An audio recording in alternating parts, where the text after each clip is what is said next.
Welcome back. होमनकुलस के पिछले video में हमने जाना कि नकोशी किस तरीके से एक जापानीज याकुजा को उसके दुख भरी पास्ट याद दिला के उसको एक कम्प्लीटली भले आदमी में बदल देता है।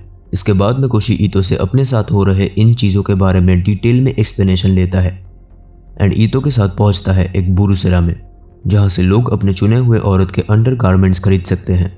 वहां पे खड़े हुए बहुत सारी लड़कियों में से ईतो एक लड़की को चूज करता है जिसका शर्ट का नंबर होता है 1775। फिर नकोशी को बोलता है उसको एग्जामिन करने के लिए। नकोशी जैसे ही उस लड़की को एग्जामिन करता है वो देखता है कि वहां पे खड़े सारे के सारे लड़कियों में से बस 1775 ही एक होमनकुलस है। अब आगे ईतो नकोशी को बोलता है 1775 को चेकआउट करने के लिए। इसके लिए नकोशी को उन बुरुसेरा में बैठे मेंबर्स को अपना चोजन नंबर देना पड़ेगा जो कि है 1775। इसके बाद वो लोग नकोशी को ले जाएंगे एक प्राइवेट रूम में जहाँ पे एक वन साइडेड मिरर होगा। मिरर के उस साइड में वो लड़की खड़ी होगी जिसको नकोशी ने चूज किया है, मगर वो लड़की नकोशी को नहीं दे सकती। ना ही नकोशी उस लड़की से बात कर सकता है, ना ही उस लड़की को छू सकता है। नकोशी के हाथ में एक चार्ट थमा दिया जाएगा जिसके अंदर उस लड़की के मुताबिक 4 पोजेस होंगे एंड नकोशी के पास बस 5 मिनट होगा। इस 5 मिनट के अंदर वो जितने भी पोजेस को देखना चाहता है उनको उसे ठीक ठाक तरीके से नंबर के जरिए उस लड़की को बताना पड़ेगा। 1775 के 4 पोजेस थे। पहला, उस मिरर के सामने बस खड़े रहना। दूसरा, अपने टोस के ऊपर खड़े होके उस मिरर के बिल्कुल सामने जाके पाउट करना। तीसरा, एक बहुत ही स्पेसिफिक तरीके से झुक के कस्टमर को अपने अंडरगारमेंट्स दिखाना। नकोशी प्राइवेट रूम के अंदर जाता है। वहाँ पे वो देखता है कि मिरर के उस पार जो लड़की खड़ी थी यानी कि 1775, उसके पास एक हेडफोन और एक स्पीकर है जिसके ज़रिए वो नकोशी के साथ इंटरैक्ट कर सकती है। नकोशी जैसे ही बैठता है वो लड़की अपने बारे में बोलना शुरू कर देती है। इस लड़की का नाम है यूकारी, उम्र 17 साल, एक हाई स्कूल में पढ़ती है, ब्लड ग्रुप O है, मूवीज़ देखना, कैरियोके में पार्टिसिपेट करना एंड रीड करना इसकी हॉबी है। इन चीज़ों को बताते ही नकोशी के लिए टाइमर शुरू हो जाता है। 1775 एक एक करके चार्ट में दिए गए सारे के सारे पोजेस को करना स्टार्ट कर देती है। पहले वो अपने टोस पे खड़े होकर अपने आंखें बंद करके पाउट करती है। वो देखता है कि इस गर्ल के होठों के अंदर से एक बहुत ही थिन सैंड का लाइन निकल रहा है जो कि निकल के इसके हील्स के नीचे जा रहा है एंड एक बहुत ही थिन सा लाइन बना के इसको सपोर्ट दे रहा है, बेसिकली एक बहुत ही पतली सी पेंसिल हील की तरह। देखते ही देखते इस होमनकुलस के घुटनों के पास एक बहुत ही छोटा सा ब्लास्ट होता है। नकोशी घबरा जाता है। वो अपनी दोनों आंखों से देखता है तो उसे दिखता है वो लड़की ऑलरेडी थर्ड पोज करने के लिए बैठ चुकी है एंड वो इस तरीके से बैठी है कि मिरर के उस पार बैठे हुए आदमी को उसके स्कर्ट के अंदर का एरिया बहुत क्लियरली नजर आएगा। नकोशी फिर से उसके होमनकुलस को अपने लेफ्ट आंख से देखता है एंड उसे जो दिखता है वो नकोशी सपने में भी कभी सोचा नहीं था। 1775 यानी कि यूकाई के अंडरगारमेंट के अंदर से 2 लिप्स बाहर आते हैं। फिर उसके बाद एक फेस बाहर आता है जिसका मुंह खुला हुआ है एंड इसके बाद उसके अंडरगारमेंट के अंदर से एक पूरी की पूरी शरीर बाहर आता है, जो शरीर बेसिकली यूकारी की ही होता है मगर और ज़्यादा डिस्टॉर्टेड। नकोशी इस चीज़ की आंखों की तरफ देखता है तो उसे बस अंधेरा नजर आता है। वो बहुत ही ज़्यादा घबरा जाता है एंड फौरन उस जगह से निकल जाता है। ईतो वापस से नकोशी को एक होटल में ले जाता है। वहाँ पे नकोशी ईतो को सारी की सारी चीज़ें ड्रॉ करके एक्सप्लेन करता है एंड चौंका देने वाली बात है, इन चीज़ों को सुन के ईतो हैरान होने की जगह खुश होता है। ईतो नकोशी को बताता है कि वो एग्जैक्टली ऐसे टाइप का ही होमनकुलस ढूंढ रहा था जिसका कैरेक्टर ईतो से मैच करता हो ताकि उसको टेक डाउन करने में ईतो को आसानी हो। नकोशी को ये बात सुन के बहुत ही ज़्यादा बुरा लगता है। वो ईतो से पूछता है कि वो एग्जैक्टली क्या मीन करना चाहता है। जवाब में ईतो बोलता है कि वो उस लड़की के साथ फिजिकल रिलेशनशिप में आना चाहता है। ईतो की ये बात सुन के नकोशी बहुत ही ज़्यादा गुस्सा हो जाता है। वो बोलता है, मैं बिलीव नहीं कर पा रहा तुम एक स्कूल गर्ल के साथ फिजिकल रिलेशनशिप में जाने के लिए इतनी दूर तक जा सकते हो, मगर वही क्यों? ईतो असली सच्चाई छुपाते हुए नकोशी को एक दूसरा जवाब देता है। वो बोलता है उसने ये सब कुछ किया है क्योंकि उसके नज़रिए में 1775 बहुत ज़्यादा क्यूट है। इस बात को सुनकर नकोशी उससे पूछता है कि ईतो कैसे इतना ज़्यादा कॉन्फिडेंट है कि 1775 भी ईतो के साथ फिजिकल रिलेशनशिप में आने के लिए मान जाएगी। ईतो के एक्सप्लेनेशन के मुताबिक इस लड़की का होमनकुलस सैंड से बना हुआ है। वो अपने पास रखे एक शुगर कंटेनर को उठाता है एंड उसमें रखे हुए शुगर से उस लड़की के होमनकुलस को कंपेयर करना शुरू करता है। वो पूरी की पूरी चीनी एक गिलास में डाल देता है। वो बोलता है, अभी ये एक ग्लास का शेप ले चुका है। जब तक ये चीनी इस कंटेनर में रहेगा तब तक इसका शेप इस कंटेनर जैसा होगा, बिल्कुल एक गिरगिट की तरह, जो कि किसी भी सिचुएशन के मुताबिक अपना रंग बदल सकती है। दूसरे शब्दों में इसका मतलब होता है कि इस लड़की के होमनकुलस का एक्चुअली में कोई शेप ही नहीं है। ये बोल के ईतो ग्लास में रख के पूरी की पूरी चीनी टेबल के ऊपर डाल देता है। बाकी सारे के सारे कस्टमर्स ईतो और नकोशी को ही देख रहे होते हैं। ईतो नकोशी को बताता है कि 1775 यानी कि युकारी अपने आप को ठीक से पहचानती ही नहीं है। ये जितनी देर एक वेसल में है यानी कि सोसाइटी का बनाया हुआ एक कंटेनर में है तब तक ये एक बहुत अच्छी लड़की है, मगर जैसे ही ये वेसल टूट जाएगा ये एक बहुत ही इल मैनर्ड एंड बुरी लड़की बन जाएगी। ईतो को और भी चीज़ें पता चलता है। वो बोलता है कि 1775 यानी कि युकारी के पेरेंट्स बहुत ही ज़्यादा ओल्ड स्कूल टाइप के हैं, जो कि अपने बच्चों के ऊपर बहुत सारे रेस्ट्रिक्शंस जारी करते हैं। ये अपने बच्चों को पढ़ाई, एडुकेशंस, खिलौने एंड ऐसे ही ज़रूरत की सारी चीज़ें प्रोवाइड करते हैं, मगर ये सब कुछ प्रोवाइड किया जाता है बहुत ही ज़्यादा मैनुअली, जिसके चलते ऐसे पेरेंट्स के बच्चे इनके रेस्ट्रिक्शंस को तोड़ना स्टार्ट कर देता है, इनको फॉलो करना बंद कर देता है। एंड इन चीज़ों का शुरू होता है एक बहुत ही एवरेज रेबेलियन मैनुअल से, जिसमें बुरुसेरा आता है एंड उसके बाद आता है शॉपलिफ्टिंग यानी कि मॉल या शॉप से चीज़ें चोरी करना। मगर 1775 यानी कि युकारी को खुद नहीं पता कि वो क्या कर रही है। ईतो बताता है कि उसके सारे के सारे पोजेस, स्पेशली फर्स्ट पोज, एक बहुत ही घिसे पिटे पुराने दिनों का चीप ड्रामा से लिया गया है। एंड उसके इंटीमेट एरिया से जो फेस निकला था वो दिखाता है कि इस लड़के का इंटेंशन मिरर के दूसरे साइड बैठे हुए आदमी को शो करने में था। ये सुन के नकोशी ईतो से पूछता है, अच्छा, तो इसके अगले पोज के बारे में तुम्हारा क्या ख्याल है? ईतो बोलता है कि इस चीज़ का एक्सप्लेनेशन उसके पास नहीं है। अपने इंटीमेट एरिया से एक पूरी की पूरी बॉडी बर्थ देने का एक्सप्लेनेशन ईतो नहीं दे सकता, मगर वो इतना ज़रूर बोल सकता है कि 1775 वर्जिन है, क्योंकि नकोशी के इलस्ट्रेशन से ईतो को इतना समझ में आता है कि इस लड़की को बर्थ पेन के बारे में बिल्कुल भी अंदाज़ा नहीं है।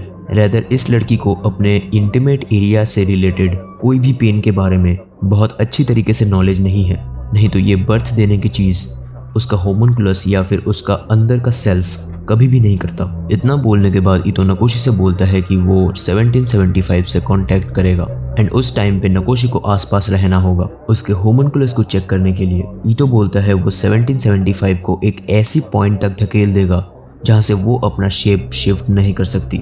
वो उसके होमनकुलस को क्रश करके अपने तरीके से शेप देगा। इस बात के ख़त्म होते ही वो लोग नोटिस करते हैं कि 1775 यानी कि युकारी उस बुरुसेरा से निकल रही है। वो लोग उसका पीछा करते हैं। ईतो का शक सही निकलता है।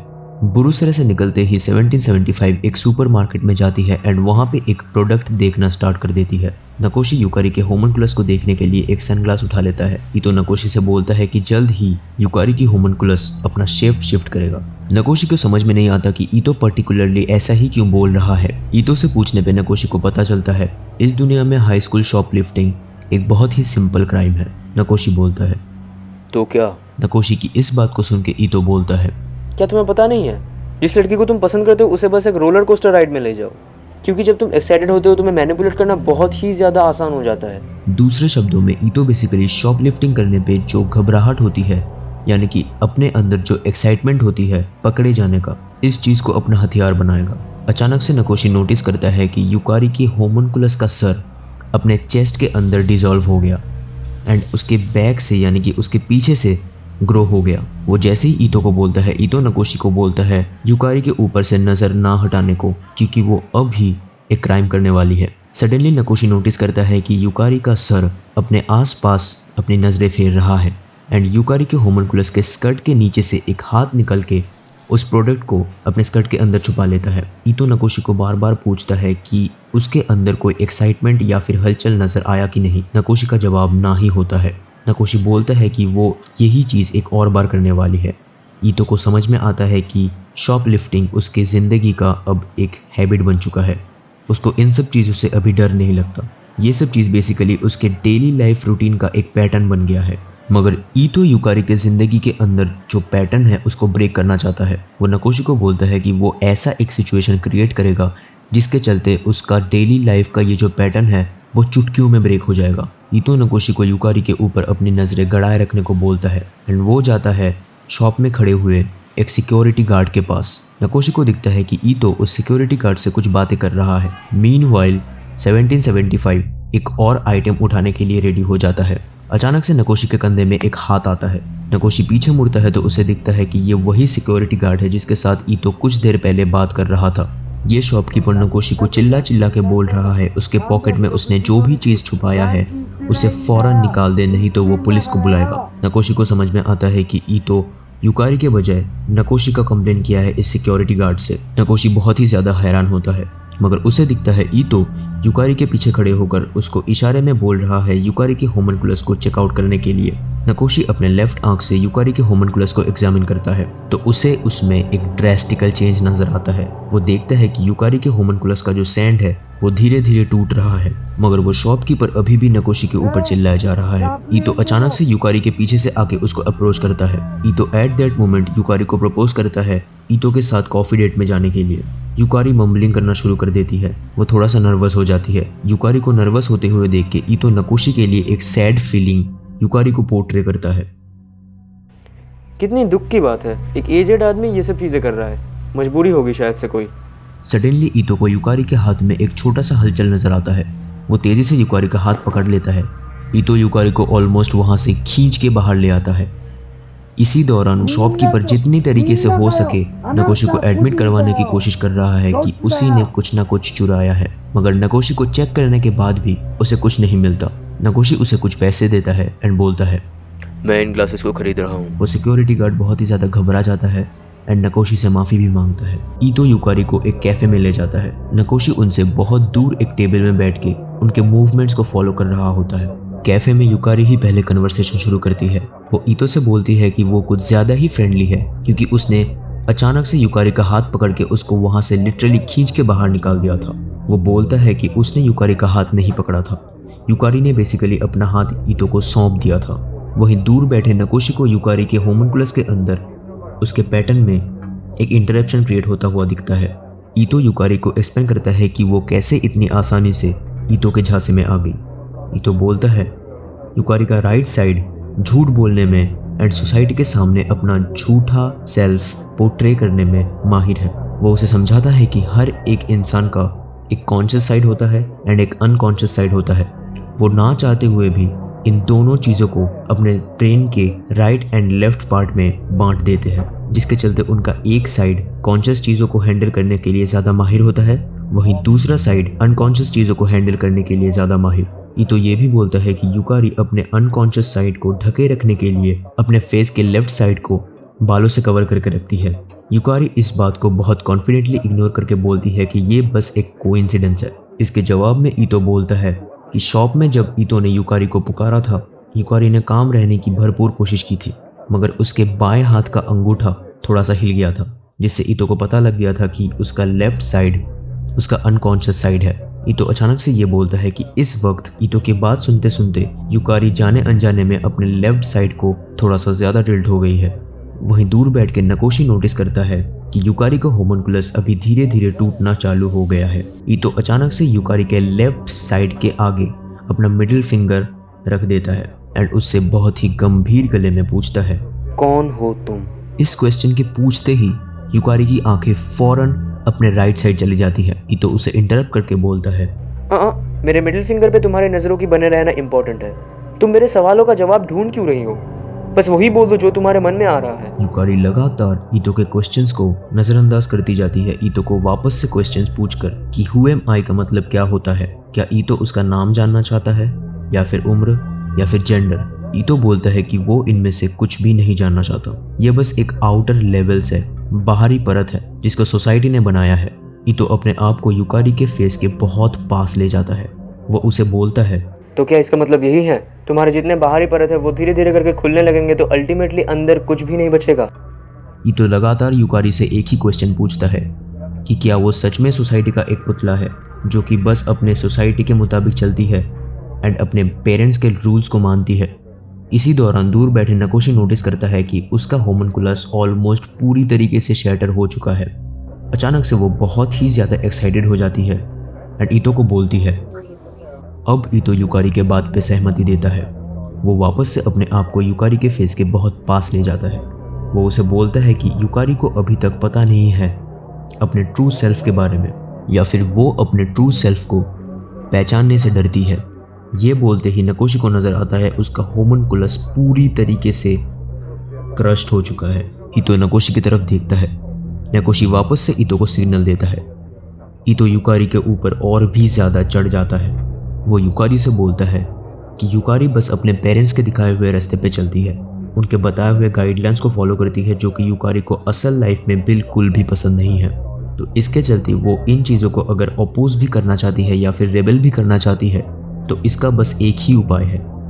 उसके डेली लाइफ में एक पैटर्न बन चुका है, एंड इस पैटर्न को ब्रेक करना है एक ऐसी चीज़ से या फिर एक ऐसे सिचुएशन से जिस सिचुएशन या चीज़ को युकारी ने कभी भी अपने सपनों में भी इमेजिन नहीं किया है, या फिर अपने डेली लाइफ में कभी भी एक्सपीरियंस नहीं किया हो। ये सुनकर युकारी ईतो से पूछती है कि वो ऐसा क्या कर सकती है जिसके बाद वो अपने आप को पहचान पाएगी। ईतो जवाब देता है, फिजिकल रिलेशनशिप मेरे साथ। युकारी बहुत ज़्यादा शॉक हो जाती है, मगर नकोशी को दिखता है युकारी का होमनकुलस वापस से बिल्ड होना स्टार्ट हो चुका है, ठीक जैसा ईतो ने बोला था। क्योंकि ईतो ने जो ऑप्शन युकारी को दिया है, ये ऑप्शन ट्रूली एक ऐसा चीज़ है जो कि युकारी ने कभी भी अपने लाइफ में एक्सपीरियंस नहीं किया हो। ईतो बोलता है कि ये सच में एक ऐसी चीज़ है जिस चीज़ को युकारी ने कभी भी फील नहीं किया हो। ये चीज़ उसके शॉपलिफ्टिंग एंड अंडरगारमेंट सेलिंग के लाइफ से बहुत ही ज़्यादा हटकर है।